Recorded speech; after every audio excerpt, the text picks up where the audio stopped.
प्यारे विद्यार्थियों, नमस्कार।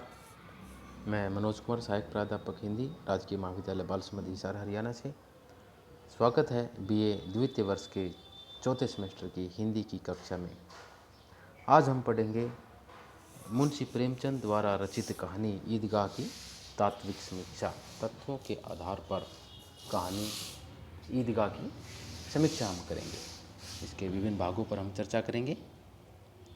पिछली कक्षा में हमने ईदगाह कहानी का कथानक अर्थात सार, उसकी व्याख्या हम पढ़ चुके हैं। आज हम ईदगाह कहानी की समीक्षा के बारे में चर्चा करेंगे। ईदगाह कहानी 1933 ईस्वी में प्रकाशित हुई थी। मुंशी प्रेमचंद जी की बहुत ही चर्चित 100 उद्देश्य रचना है। इस कहानी में मानवीय संवेदनाओं को, मनुष्य के मन का अध्ययन करके मनुष्य की संवेदनाओं के साथ और जीवन मूल्यों को इसमें जोड़ा गया है कि किस प्रकार से जीवन के मूल्य, जीवन के सिद्धांत, कर्तव्य किस प्रकार से मानवीय संवेदनाओं को प्रभावित करते हैं, किस प्रकार से वो कार्य करते हैं। ईदगाह कहानी मुसलमानों का पवित्र त्यौहार है, जो कि इसके नाम से स्पष्ट हो जाती है। ईदगाह, ईद पर ईद मनाने का जो स्थान है उसको ईदगाह कहा गया। मुख्य रूप से जो कहानी के तत्व हैं या नाटक के तत्व हैं वो मुख्य रूप से हमारे पास 6 या 7 तत्व माने जाते हैं। विद्वानों ने 6 या 7 तत्वों की यहाँ पर विवेचना की है। उन तत्वों के आधार पर हम इस कहानी का, ईदगाह कहानी का की समीक्षा हम करेंगे। मुख्य तत्वों में क्या क्या हो सकते हैं। पहला और महत्वपूर्ण तत्व होता है इसमें कथानक या कथा वस्तु या इसका वर्ण्य विषय क्या है। दूसरा जो तत्व है वो है इसमें पात्र कौन कौन से, चरित्र चित्रण क्या है। उससे पहले मैं बता देता हूँ कि कथा वस्तु या कथानक होते क्या हैं। कथानक या कथा वस्तु जो भी हम इसमें पढ़ते हैं, जैसे जैसे ये रचना जो कहानी है वो आगे बढ़ती है, किसके कारण बढ़ती है, क्यों बढ़ती है, कैसी कैसी संवेदनाएं, कैसे कैसे भाव, कैसे कैसे कार्य आते हैं, वो सारे कथा वस्तु के अंदर आते हैं। शुरू से लेकर के अंत तक जो भी उसमें कहा जाता है वो सारी क्या होती है, वो कथा वस्तु होती है, कथानक होता है। पात्र, उसमें कौन कौन से पात्र हैं और उनका चरित्र चित्रण हमें किस प्रकार से पता लगता है, लेखक ने कैसे पात्रों का चरित्र चित्रण किया है, किन किन शब्दों में किया है, किन किन भावों के साथ किया है, वो सारे पात्र और चरित्र चित्रण में आ जाते हैं। देश काल और वातावरण, देश काल और वातावरण क्या होता है। देश काल, देश उस समय का, काल क्या था उस समय का, वो समय कैसा था, वो भूमि कैसी थी, वो वातावरण कैसा था, ये सारा देश काल और वातावरण में आ जाता है। संवाद या कथोपकथन, कथन और उपकथन और संवाद, ये दोनों एक ही चीज़ हैं। संवाद जो भी पात्रों के बीच में जो भी बातें होती हैं, आपस में जो भी संवाद चलता है, जो भी तर्क वितर्क होता है, उसी के कारण से कहानी आगे बढ़ती है, वो संवाद या कथोपकथन होता है। भाषा शैली, लेखक ने कैसी भाषा शैली का प्रयोग किया है, कैसा तरीका अपनाया है, उसकी भाषा कैसी है, सरल है, जटिल है या संस्कृत के शब्दों का ज़्यादा प्रयोग किया है, तो उसकी भाषा का यहाँ पर वर्णन हमें करना होता है। और एक होता है उद्देश्य, जो कि बहुत ही महत्वपूर्ण भाग होता है, घटक होता है कहानी के तत्वों की समीक्षा के लिए। जो तत्व बनाए गए हैं, उद्देश्य उसमें बहुत ही महत्वपूर्ण होता है। उसमें इस कहानी का, किसी भी कहानी का, किसी भी नाटक का उद्देश्य लिखना होता है। जब हम इसकी तात्विक विवेचना करते हैं, तात्विक समीक्षा करते हैं, तो हमें इसका उद्देश्य लिखना होता है कि क्या उद्देश्य, किस उद्देश्य को लेकर के लेखक चला है और क्या वो उद्देश्य पूरा हुआ है। ये सारी बातें उद्देश्य के अंदर आती हैं। हम शुरू करते हैं कथानक या कथा वस्तु से। कथानक हमने पढ़ा कि जो पूरा सार होता है उसमें मुख्य विषय क्या होता है, वो कथानक में आता है। चूँकि हमारे पास प्रश्न 7 नंबर का आएगा, 7 नंबर के लिए ये है, क्योंकि आलोचनात्मक प्रश्नों में आपके आ सकता है। तो आपने जैसे ईदगाह कहानी पढ़ी कि ईदगाह का कथानक क्या है, वो बहुत ही संक्षिप्त और रोचक है, सरल है, सरल भाषा में लिखा गया है, तो इसलिए वो सरल है, रोचकता लिए हुए है। कहानी शुरू से लेकर के, आदि से लेकर के अंत तक पाठकों को अपने साथ जोड़े रखती है। पढ़ने के लिए उनकी रुचि हमेशा ही बनाए रखती है। ये नहीं होता कि हम कहानी को बीच में छोड़ दें या फिर पढ़ लेंगे, मन नहीं कर रहा, प्रेमचंद जी की भाषा शैली ऐसी है, उनके भाव ऐसे हैं कि जो एक बार पढ़ने लगता है वो शुरू से लेकर के अंत तक उसको पढ़कर ही दम लेता है। कहानी का जो कथानक है, कहानी की जो मुख्य वस्तु है, जो भाव है, मुख्य जो संवेदना है इस कहानी की, जो संदेश जो देना चाहता है, जो भी कार्य करना चाहता है, वो सारा जो इसका मुख्य पात्र है हामिद, उसके चारों तरफ वो घूमता रहता है, उसके इर्द गिर्द वो घूमता है। हामिद एक छोटा सा बच्चा है 4-5 साल का, और जो मुसलमानों का जो त्यौहार है ईद, वो आया हुआ है और उस दिन का यहाँ पर चित्रण किया गया है कि सभी लोग तैयार हो रहे हैं, नए नए वस्त्र पहन रहे हैं, कोई अपने जूतों को अच्छा बना रहा है, कोई अपने बाल संवार रहा है, कोई अपने घर में रंग रोगन कली वगैरह कर रहा है।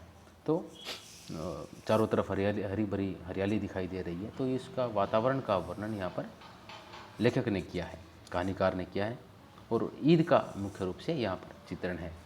ईद के त्यौहार पर हामिद ईद जाने की जिद करता है, लेकिन उसकी दादी अमीना डरती है। उसके डरने के कई कारण हैं कि पहला तो वो जानती है कि हामिद के माता पिता नहीं है, वो अकेला कैसे जाएगा।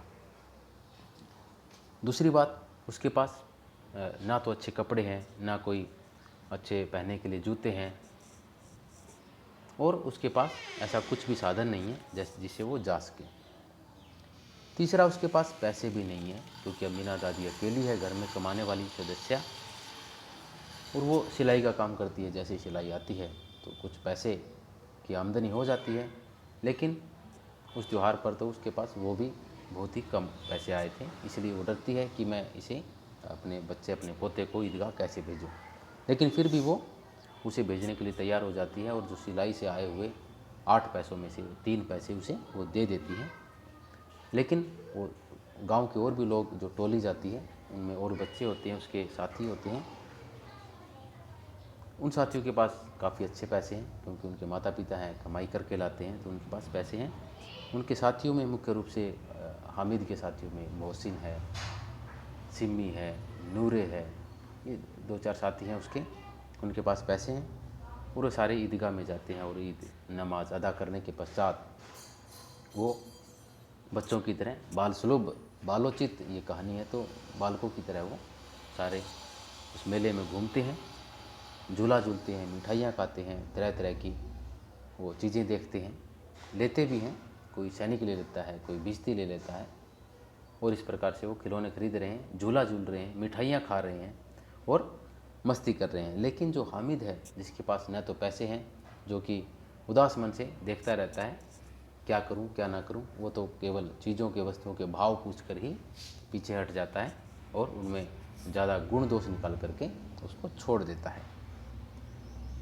सभी बच्चे खेल रहे होते हैं, लेकिन हामिद अपने 3 पैसे ना तो वो मिठाइयों पर खर्च करता है, ना झूले झूलने में ख़त्म करता है, ना वो कोई खिलौने खरीद पाता है।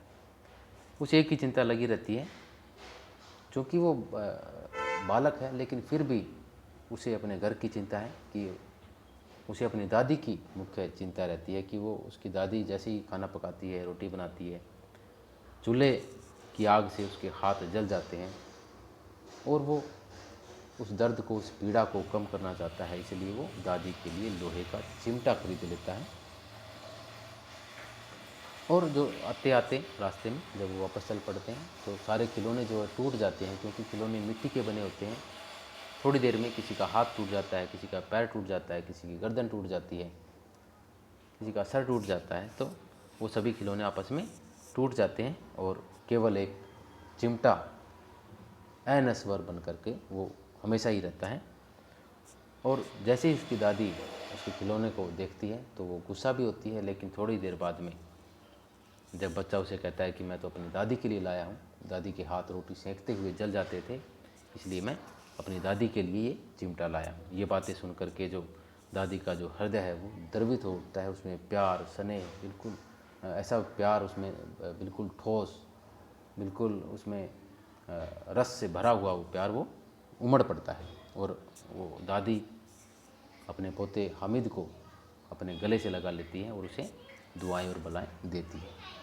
इस प्रकार से हम देखते हैं कि जो छोटा सा बच्चा 4-5 साल का, वो अपनी इच्छाओं को, अपने खेलने की उम्र को त्याग करके वो अपनी दादी अम्मा के लिए जिस प्यार से, जिस स्नेह से और जिस बुद्धि के साथ, जिस विवेक के साथ वो चिमटा लाता है, उससे जो पाठक है, जो जनता है, उसका हृदय द्रवित हो जाता है, उसके आंसू आने पर मजबूर हो जाते हैं। ऐसा ऐसा कथानक है इस कहानी का। इस प्रकार से हम कह सकते हैं, चूँकि जो कथानक है वो बहुत ही संक्षिप्त होते हुए भी उसमें मौलिकता है, उसमें रोचकता है, स्वाभाविकता भी है, उसमें बाल सुलभ गुण भी है, सरस भी है, सहज भी है, सभी प्रकार के गुण इस कथानक में विद्यमान है। तो इस प्रकार से हम किसी भी कहानी का कथानक लिख सकते हैं। अगला जो इसका आता है मुख्य पात्र और चरित्र चित्रण, वो भी कहानी की समीक्षा करने के लिए एक खास तत्व है। पात्र या चरित्र चित्रण हम देखते हैं कि ईदगाह कहानी में मुख्य रूप से जो चरित्र है वो हामिद है और उसके बाद उसकी दादी अमीना है। दो ही मुख्य पात्र हैं। हामिद बाल सुलभ विचारों से भरपूर है, उसमें बालकों की तरह व्यवहार करना, बालकों की तरह रूठना, मनाना, जिद करना, ये सारे उसके अंदर गुण हैं। फिर भी बालक होते हुए भी वह अपनी दादी की पीड़ा के लिए, उसके दादी के कष्टों को कम करने के लिए वो चिमटा खरीद लेता है और अपनी दादी के पीड़ाओं को कम करने की कोशिश करता है। ऐसा उसका चरित्र दिखाया गया है। जबकि जो अमीना है वो अपने पोते से बहुत ही प्यार करती है, उसको हमेशा प्रसन्न देखना चाहती है, और जैसे ही वो उसके लिए चिमटा लेकर के आता है तो वो गुस्सा होने के बावजूद भी उससे प्यार करने लगती है, उसे स्नेह करने लगती है। ये दो मुख्य पात्र थे, उन्हीं का अच्छा चित्रण इसमें किया गया। और कहानी के जो और दूसरे गौण पात्र हैं उनमें महमूद है, सम्मी है, मोहसिन है, नूरे हैं, ये भी अपने बाल सुलभ विचारों के आधार पर कहानी के कथानक को आगे बढ़ाने में मदद करते हैं अपने संवादों के माध्यम से। अगला जो हम इसका समीक्षा में हम करेंगे देश काल और वातावरण।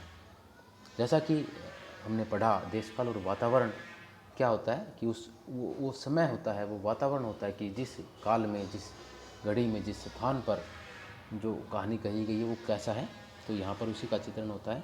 जो देश काल और वातावरण का मुख्य संबंध उस समय से, स्थान से, उस परिवेश से, वातावरण से होता है। और देश काल और वातावरण की दृष्टि से जो कहानी है वो बहुत ही अच्छी है, उत्कृष्ट कोटि की कहानी हम कह सकते हैं। कहानी में पूरी कल्पना है, कल्पित की गई कहानी है, फिर भी कल्पित होने के बावजूद भी ये सहज, स्वाभाविक, ऐसे लगता है कि कहीं ना कहीं ये कहानी घटित हुई है। इस कहानी में मुख्य रूप से 20वीं शताब्दी के ग्रामीण और शहरी जीवन का अच्छा खासा चित्रण किया गया है, तुलना करके दिखाया गया है। जैसे ही बच्चे मेले में जाते हैं तो जैसे उन्होंने कुछ भी देखा हुआ नहीं होता, गांव में अच्छे बड़े मकान नहीं होते, अच्छे काम धंधे नहीं होते, गाड़ियां नहीं होती, लेकिन जैसे ही बच्चे वो ईदगाह के लिए शहर में जाते हैं तो बड़े बड़े स्कूल, कॉलेज, पेड़, घर, इमारतें, भवनें, सब कुछ वो देखते हैं। तो इस कहानी में उस समय के समाज का, उस समय के विषमताओं का यहाँ पर भी चित्रण किया गया है। तो देश काल और वातावरण की दृष्टि से कहानी बहुत ही सफल कहानी है, बहुत ही अच्छी कहानी है। अगला जो तत्व है वो है संवाद और कथोपकथन।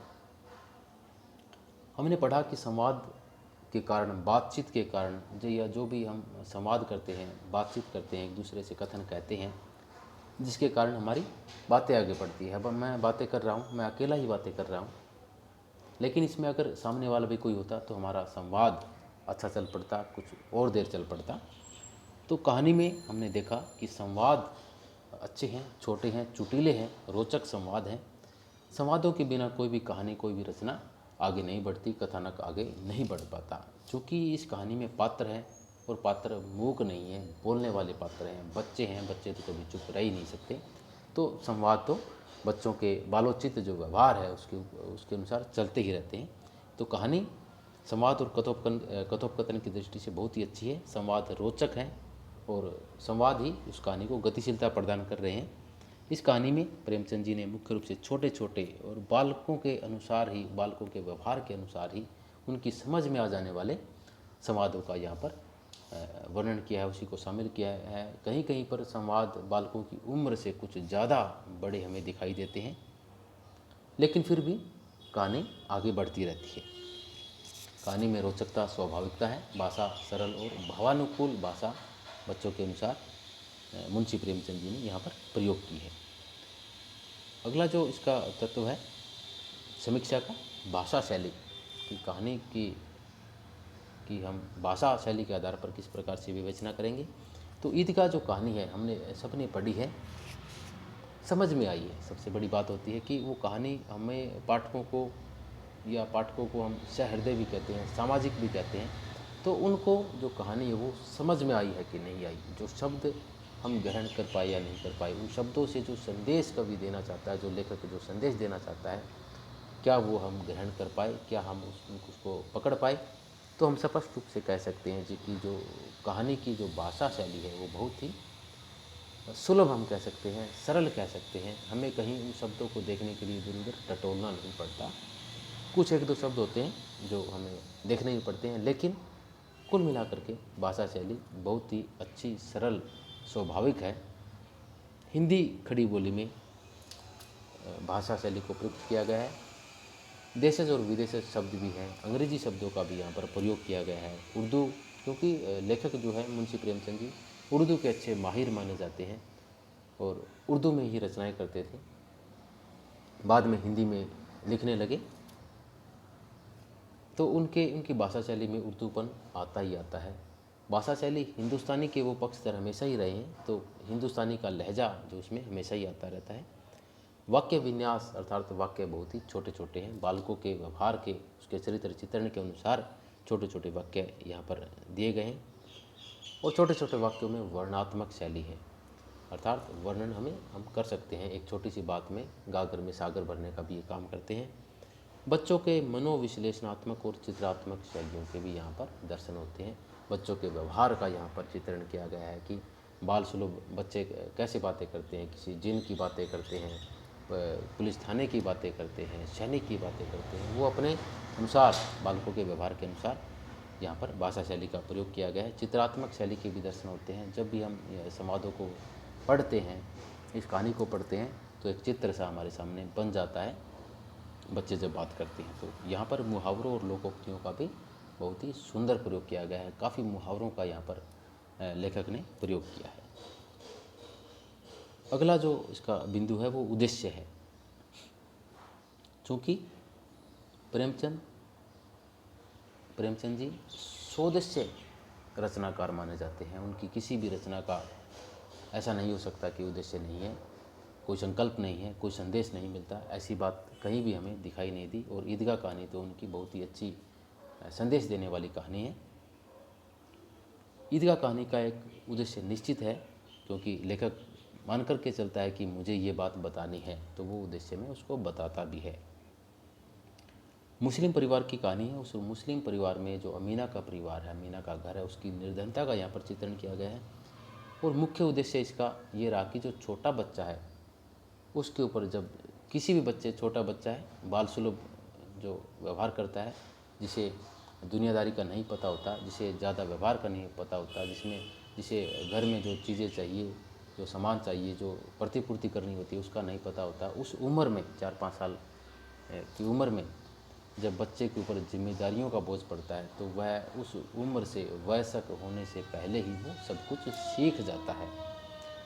यही इसमें दिखाया गया है कि हामिद भी गरीबी के कारण, लाचारी के कारण और मजबूरी के कारण अपनी दादी के लिए जब चिमटा लाता है, तो ऐसे लगता है कि वो बूढ़े हामिद अर्थात अपने दादा का जैसे रोल कर रहा हो, किसी वयस्क व्यक्ति का रोल कर रहा हो, जो कि घर के सामान की, घर के अभावों की जो पूर्ति करता है।